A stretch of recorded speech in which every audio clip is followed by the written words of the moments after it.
The Dismal Swamp sounds like a terrible option for going anywhere on your boat. And sure, there are a few things you ought to consider and take into account when thinking about whether you want to go that way, but rest assured, dismal has nothing to do with it. Hi, I'm Nico Waters, and welcome to the Boat Galley Podcast. I'm talking about the Dismal Swamp route on the Intercoastal Waterway between Norfolk and Beaufort.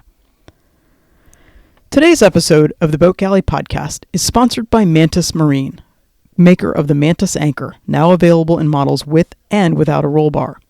Proven to set reliably in the most challenging bottoms, the Mantis Anchor digs like no other, making anchoring safer and boating more enjoyable.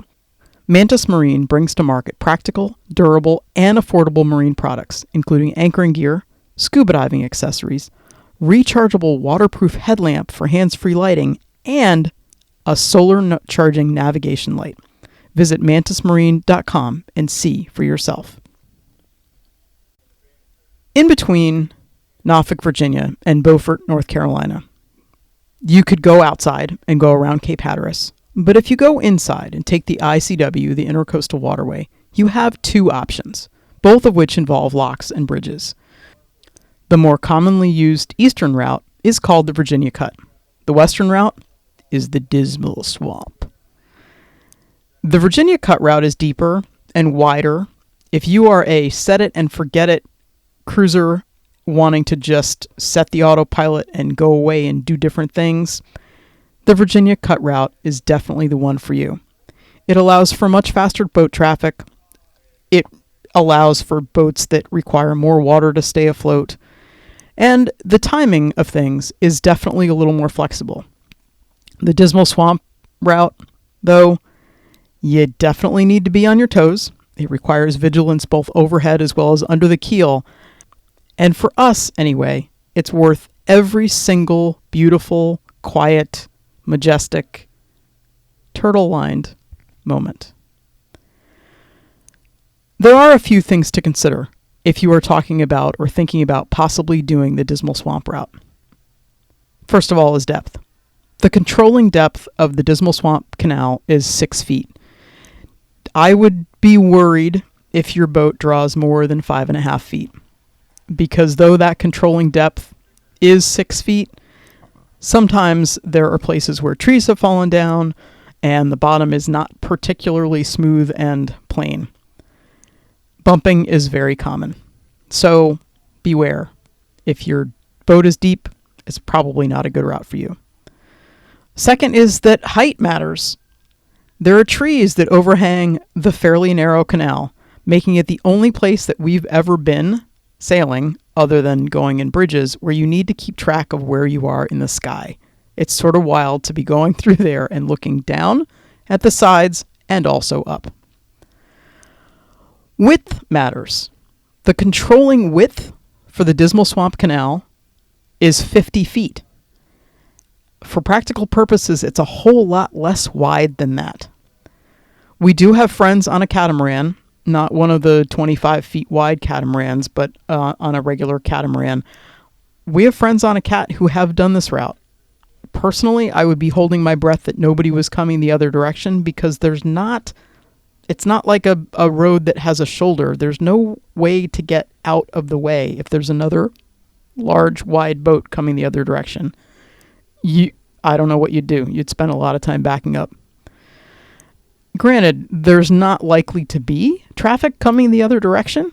It's one of the joys of the Dismal Swamp route is that there are very, very few boats that take it. Still, if you're a super wide boat, you might want to consider. Another thing is that the season matters. And it's not that I can say that one season is better than another, but there are times when the Dismal Swamp Canal is closed to navigation due to excess rain or lack of rain or too much wind with the trees falling down or lock maintenance or other such niceties.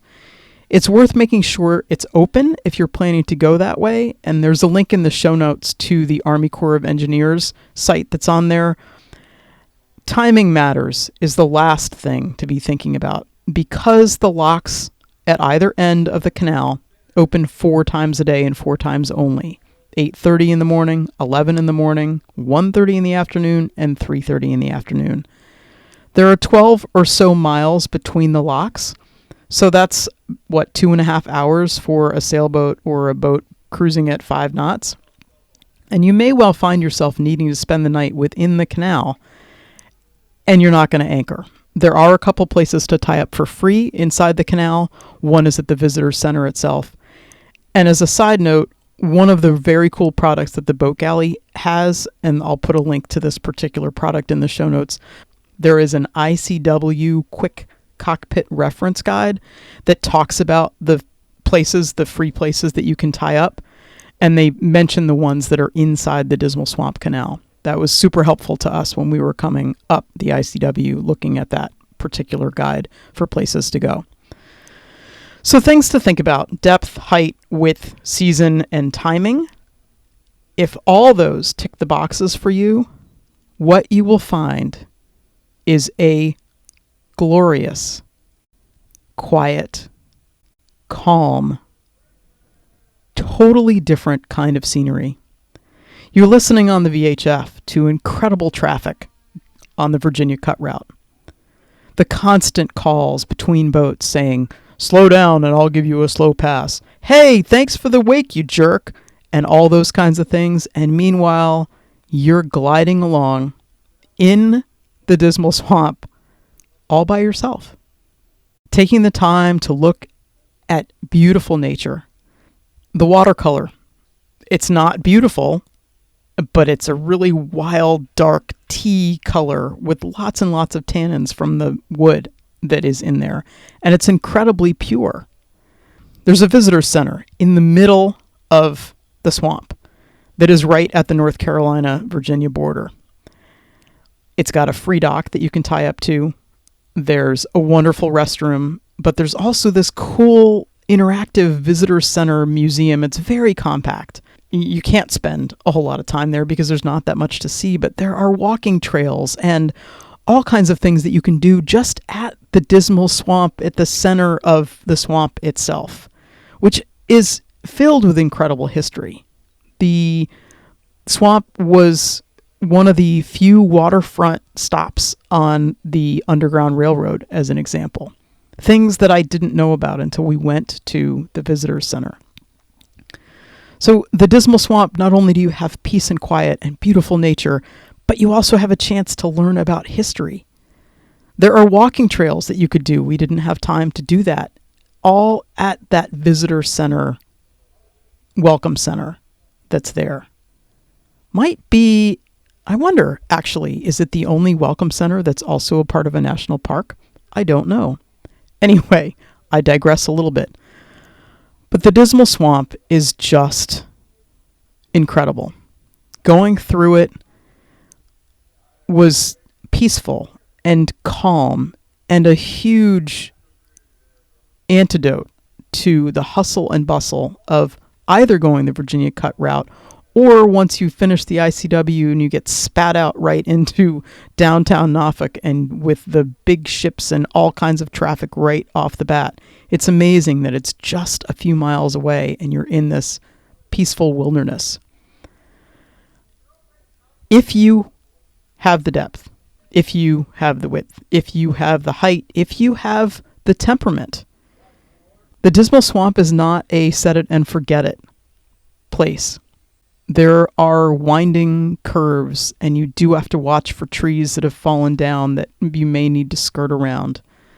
You have to be a little on your toes as you go through the Dismal Swamp, not because of weather or because of rude other boaters throwing big massive wakes, but because of the nature that's there. You get to go through 2 locks with incredibly friendly, helpful lock keepers who, in our experience, were very happy to accommodate maybe a couple minutes late, or, okay, we needed to wait at 1 because there was a boat locking through. We had exactly 1 other boat on the ICW, on that stretch of the ICW that we saw. And that was at the Northern Lock, which is the Deep Creek Lock. and they were heading south and we were heading north, and we needed to wait for their lockage to go through before we could go through. Fine. We tied up at the free dock that was right there and waited. But the lockkeeper was in full conversation with us. Very, very easy. We love going the Dismal Swamp route and would choose it in a heartbeat, particularly if we didn't need the flexibility of timing, where the Virginia Cut Route bridge and lock openings are more 24-hour round-the-clock options as opposed to the Dismal Swamp. The Dismal Swamp is a reminder of a slower pace, of time to take your time and just be with nature. It's not an experience you're going to have other places in the ICW, and if you can do it, I highly, highly recommend it.